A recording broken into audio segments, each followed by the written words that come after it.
Thank you. First of all, I would like to thank this opportunity, especially for Magnum conferences, and it's a very kind team and your assistance. My presentation today is Medicine Waste Pollution, a Brazilian view about pharmacopollution and public health. This presentation is mainly based in the study pharmacopollution and household waste medicine, how reverse logistics is environmentally important to Brazil. It was published in the magazine Environmental Science and Pollution Research and is a systematic review. We are speaking about the effects of the phenomenon named pharmacopollution and its origin. Pharmacopollution it's part of the emerging contaminants, and we have as biggest groups the steroid hormones, the pharmaceutical and personal care products.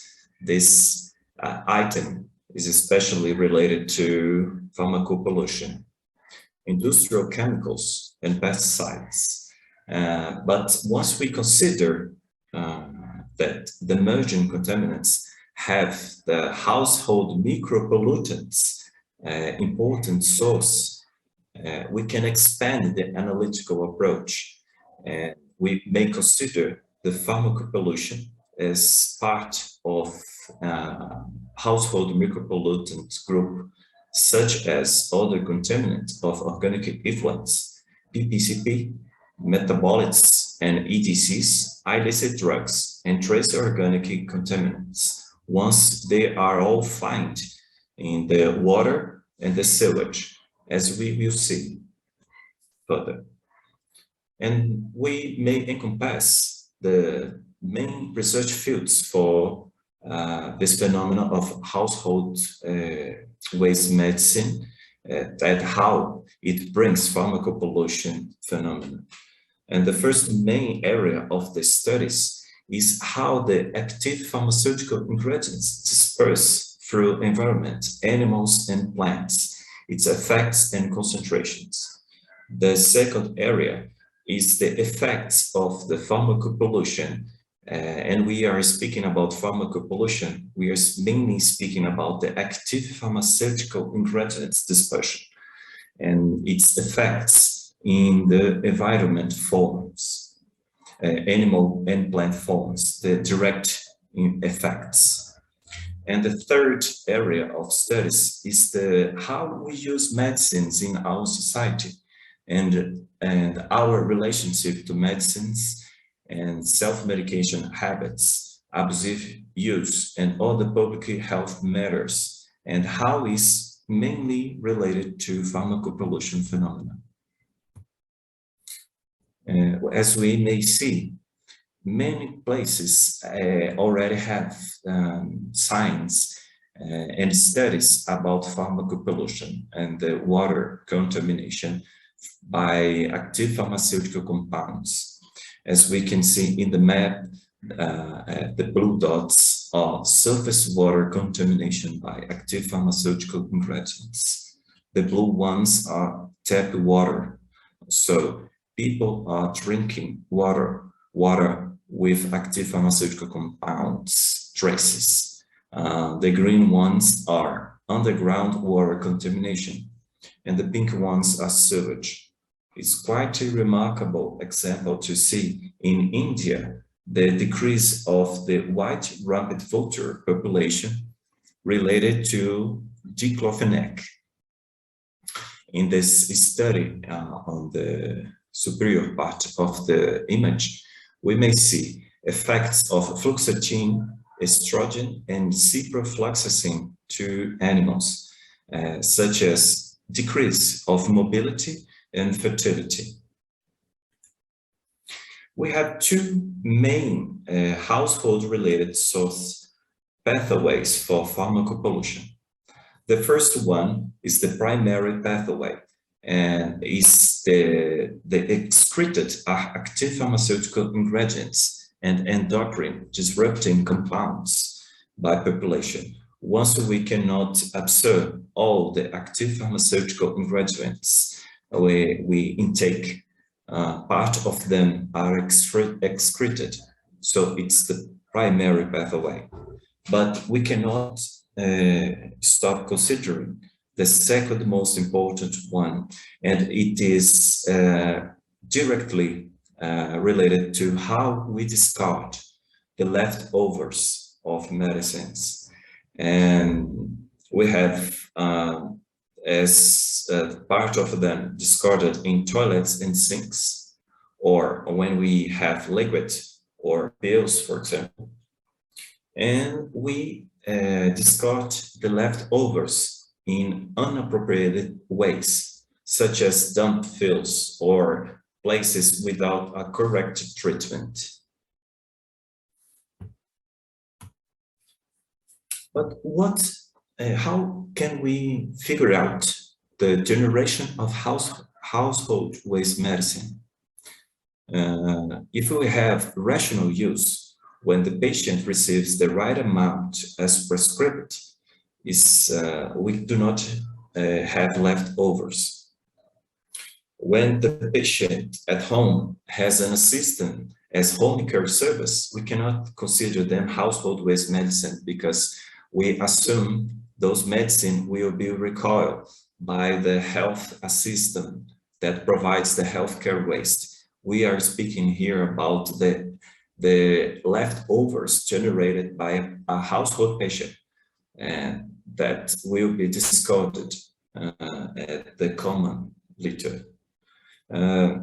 When a patient receives a superior amount than prescribed, there are leftovers, and including in this amount, we have some that will become out of date, and all of them will be discarded or donated, but the main part of them are discarded, as we see in many studies.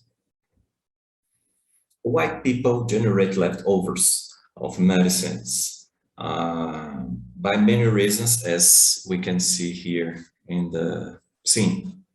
The non-adherence and non-compliance to prescription, when patient decide by himself to not continue its therapeutic plan, when we have therapeutic obsolescence, when the physicians change the prescribed medicines for other, and the first ones had not finished yet.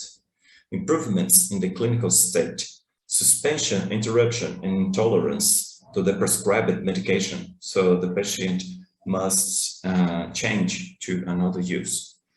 And we have a very important phenomenon, especially in the developing countries such as Brazil, that packages with greater quantities than prescribed and free sampling. As we can see in the picture on the left, when you use antibiotics for 7 days, 2 pills a day, in Brazil, we cannot buy just 14. The smaller amount you may buy is 20. So 6 are expected to left. So our model of fixed amounts of medicines leads to this generation, and among all the situations described in the beginning. This figure shows how everything is connected. When we think about pharmacopollution, we expect the main sources are the pharmaceutical industry, livestock and aquaculture, and the healthcare facilities. But as we can see in many studies and many systematic reviews, they aren't the main source. The main source is the generation by household patients, and the proper disposal of them should be the take back to the pharmacy or drugstore or other take back system, or the proper littering. But as we can see, many of them are discarded in the sink or toilet, or unappropriate rubbish dumps or wastelands. And many of them are forgotten at home. And many of them are donated that are not the most safe or not the most appropriate discard or destination. As we can see in the next map, the most prevalent way to discard leftovers of medicines is the littering. As we can see in the US, 45% prefer to discard their leftovers in the littering and 28% in the sink or toilet. Here in Brazil, as we can see in US, littering is the prevalent. In Europe, by the other hand, we can see that the prevalent are the take-back programs, the take-back leftovers to medicine. And the prevalence of littering, as we may see, is prevalent also in Kuwait and many countries of in many other countries. When we're speaking about antibiotics and dispersion of active pharmaceutical ingredients through the environment, we may think about the microbial resistance of bacteria in the sewage or water bodies. Another parallel we can see that we may think the hospital and healthcare facilities are the main antibiotic sources for this dispersion, but the literature shows that aren't. The population is responsible for 75% of discards of antibiotics in the Germany and US and United Kingdom, for example. In France, hospital consumes 22% of the antibiotics, but they only represent 13% of the discard. So understanding this phenomenon is very important to have a public health policy to diminish these effects. And in Brazil, we developed a study with 1,200 patients in two groups at two cities. The first city was Betim, and the second one was Contagem. Betim was the city we developed a campaign to take back. In Contagem city, we just provided the medicines. I must explain that in Brazil, we have a private system to sell medicines and also a public system that give them to population with no charges. And this study was conducted with this second group. Considering the values of the study and the measuring of the how they are aware about the effects and the participation in ideas about the take-back program and pharmacopollution, people improved their choices when they have access to the proper information about how it's important to be part of a take-back program and where they can take back the leftovers. As we can see at Betim City, almost 40% of the people choose better options to discard these leftovers when they were informed by effects of pharmacopollution and places to take back them. And at Contagem, we do not see that. Brazil, it's quite remarkable place to conduct those kind of studies because it's the fourth pharmaceutical market. It's a bigger market than many developed countries. Meanwhile, the World Health Organization recommends one pharmacy to 10,000 inhabitants. In Brazil, we have 3.3. It's very easy to buy medicines here of many types. We have, when compared to developed countries, we have a higher production of medicines here per capita. And it's quite remarkable because we expected to have few leftovers in a poorer country and more in a richer country, a more developed country. And we do not see this in the studies. Brazil generates more than many countries, many developed countries. And this amount of medicines achieves about 10,800 tons by year of leftovers.